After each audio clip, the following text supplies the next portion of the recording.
Chefs Without Restaurants, episode 110. Back for more with Stephen Lash. Honestly, like some of the best food that I've ever had comes from, there's a gas station like near me where there's a little like restaurant attached to it, like a little El Salvadorian restaurant or something.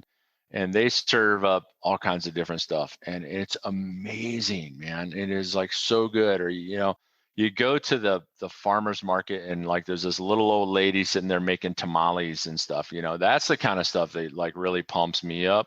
This is the Chefs Without Restaurants podcast with your host, Chris Spear. Each week, I'll be speaking with food entrepreneurs and people in the culinary industry.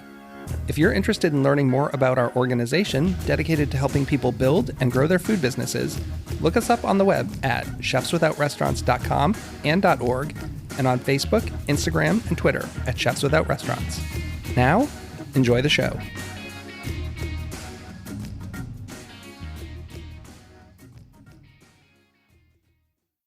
Welcome to the Chefs Without Restaurants podcast. I'm your host, Chris Spear. On the show, I have conversations with culinary entrepreneurs and people in the food and beverage industry who took a different route. They're caterers, research chefs, personal chefs, cookbook authors, food truckers, farmers, cottage bakers, and all sorts of culinary renegades. I myself fall into the personal chef category, as I started my own personal chef business, Perfect Little Bites, 11 years ago.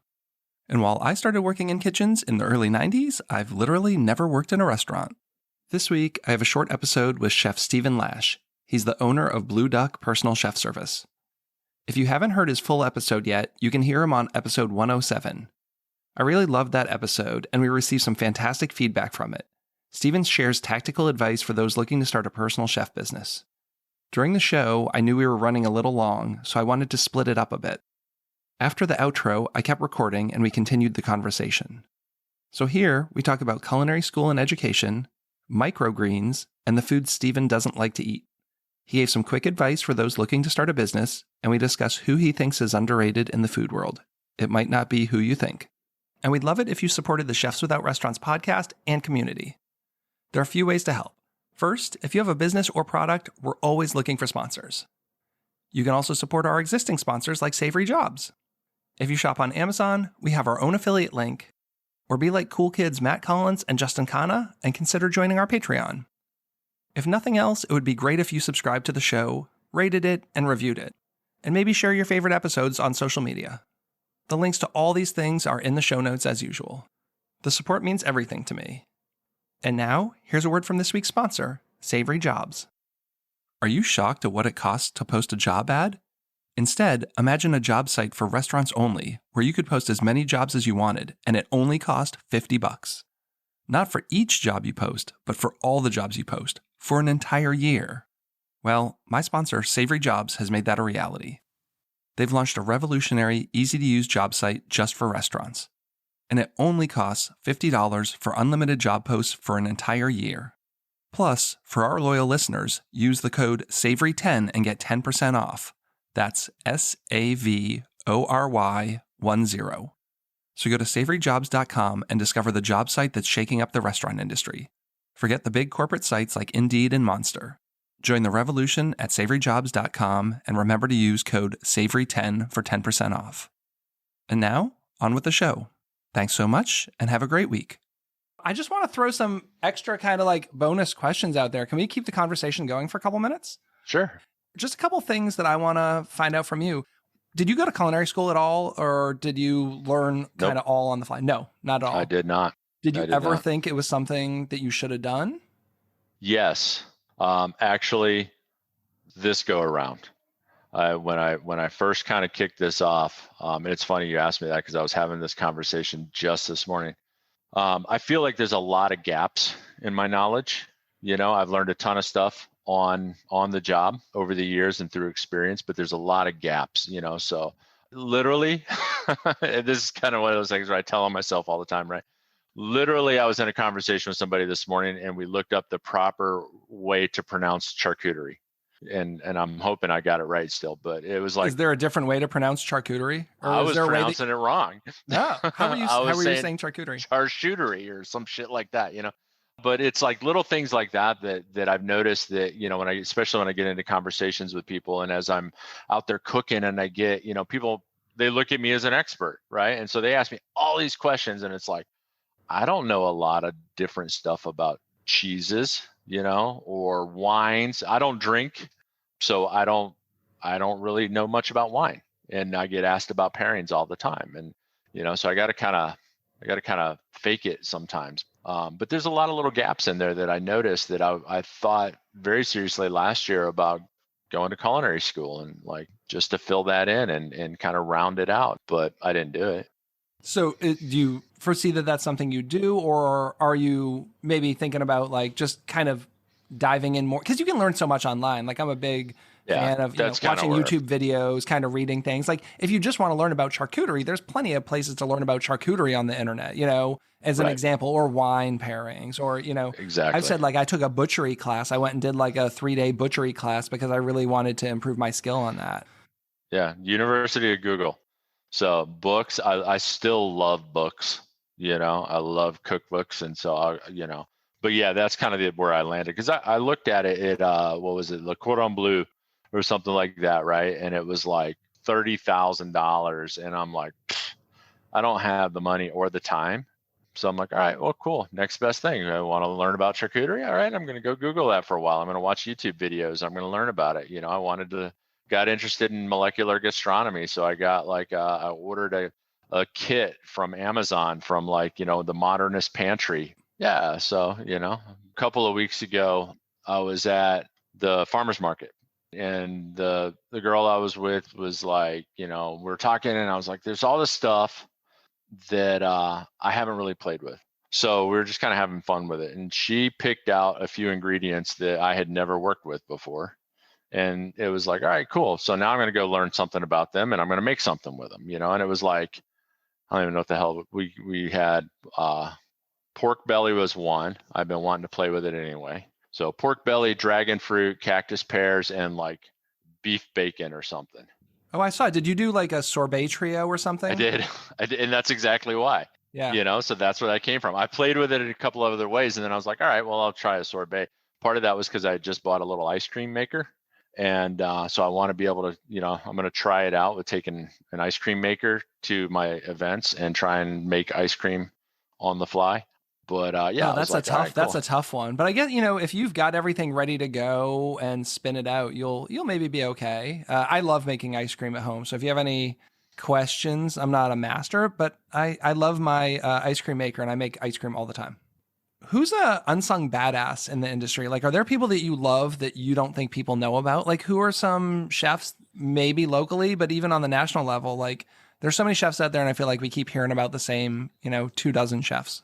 Honestly, like some of the best food that I've ever had comes from, there's a gas station like near me where there's a little like restaurant attached to it, like a little El Salvadorian restaurant or something. And they serve up all kinds of different stuff, and it's amazing, man. It is like so good. Or you go to the farmer's market, and like there's this little old lady sitting there making tamales and stuff. That's the kind of stuff that like really pumps me up. So the underrated people are just like the mom and pops and the people out there grinding it out. Hell yeah. I've got a friend of mine. His wife is from Taiwan. And I'll go over to his house, and she'll be cooking up something, and it is like, it smells amazing, it tastes amazing. She's not classically trained, nothing like that, but it's just like, I want to go cook with her. And I've asked her, and she's all intimidated because like I'm a chef or whatever, and she won't do it. But I'm like, I want to come in and just learn from you, like those are the people that really excite me, like the grandmas and the folks that are just doing it because they just cook and they're feeding their families or whatever. But some of the most amazing stuff comes out of that. We got a restaurant in town. We're going there tonight because we have friends in town, and it's called Jerk and Jive, and it's a jerk place. And it's like, we're going to get fried fish, and we're going to get plantains and their greens. And, it's nothing fancy, but the flavors are awesome. Best chicken wings in the city. Like their jerk wings with their sauce, best wings in the city. I mean, it's not like a buffalo wing, but we love them. And, to me, that's where we would rather go. And I think people, when they say, where do you like to eat? they're expecting me to, mention this like fancy frou-frou place. It's like, no, we're going to eat there. Or we're going to go to the Thai place. Like that's what I'm eating in my time off. Oh yeah, I love me some lowbrow food, man. And that's part of the fun, and that's part of kind of what my thing is. Like, you take these home dishes, you take these kind of everyday things, and then how do I make that look and elevate it, and do some cool different ingredients maybe or whatever, but trying to keep the spirit of what that is still, and do something else with it. But man, I will take that any day over some stuffy perfectly placed microgreen on a plate. You know what I mean? If we go down the microgreen route, this is going to be a long conversation. I don't dig on the microgreens. Like okay, 2 seconds. Like they can taste good, but for the price. Like I get why, but like when you look at like $35 a pound for some like microgreen, like I like herbs. I feel like you can buy a bunch of dill for $1 and get as much, if not more, culinary impact out of that as like some micro oregano or something that's like $35 a pound. Like just buy a bunch of dill, buy a bunch of regular oregano. Like not everyone needs to have, baby red vein sorrel on their plate. Like put something that's really gonna give you some impact. No, I feel you, but I am definitely at one with the microgreens. I love them, and it's well, for a while there, and unfortunately, I think the guy is not doing it anymore. But like literally 10 minutes up the road from me was a guy that was kind of starting off a little microgreen farm, and so we worked out something, and I could get great product from him, and so I would hit him up regularly. And go get them. And I think they look fantastic. I try and be somewhat sparing on how to use them, but I also try and be intentional with it. You don't want to just throw microgreens on everything, but I like which is what I think is happening a lot. Yeah, they're easy. It's a crutch. At the same time, I can take a green onion and do a really thin slice on a bias, and it'll be just as pretty on a plate and serve a purpose, so. I buy scallions every week. Yeah, that's probably one of my go-tos. There's usually scallions, shallots, and I can do the same thing. Shave some shallots really, really thin, but and I'm sure you can appreciate this. What's in the supermarket, I'm limited. And my, I'm close enough to Atlanta that I can go get a lot, but I have to drive pretty far to do it. So if I'm right around here, then it's kind of hit and miss on what some of that stuff looks like. Oh, I'm with you. I mean, I think that is one of the big challenges is if you're a personal chef and you shop retail, getting all those products, not always the easiest time. Well, what food items do you hate? Like what won't you eat? Yeah, I can tell you right now, just I'm going to get a look for this. Olives. I don't dig olives.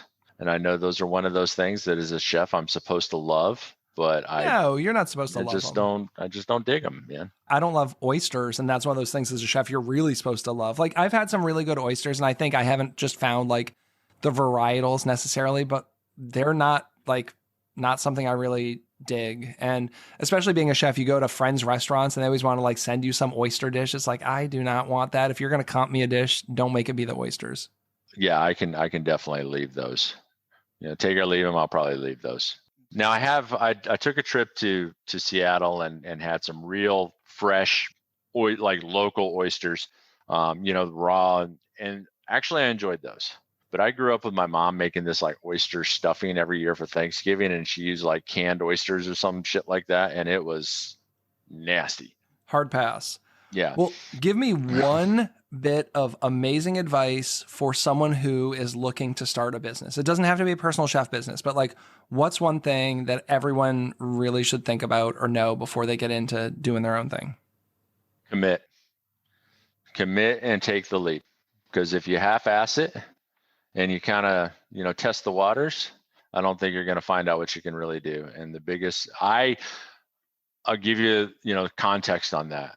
I had to. When I started this, and I dicked around and I thought about it for years and years and years, and I didn't really ever do anything with it. And it wasn't until I absolutely had to, because I didn't have anything else going on, that I threw myself into it, and it worked. But I would say if you're thinking about doing a business or starting your own business, take the leap. Take the leap and commit. That would probably be the one thing. And then second to that, stay humble and be willing to learn, because you'll learn a lot of different ways. The easy way, the hard way. I would agree with those. Great advice. Well, thanks to all our listeners who joined. This has been my follow-up bonus content from my episode with Stephen Lash, and his episode is number 107. So go check that out to listen to our whole conversation. Thanks for listening to the Chefs Without Restaurants podcast. And if you're interested in being a guest on the show or sponsoring a show, please let us know. We can be reached at chefswithoutrestaurants@gmail.com. Thanks so much.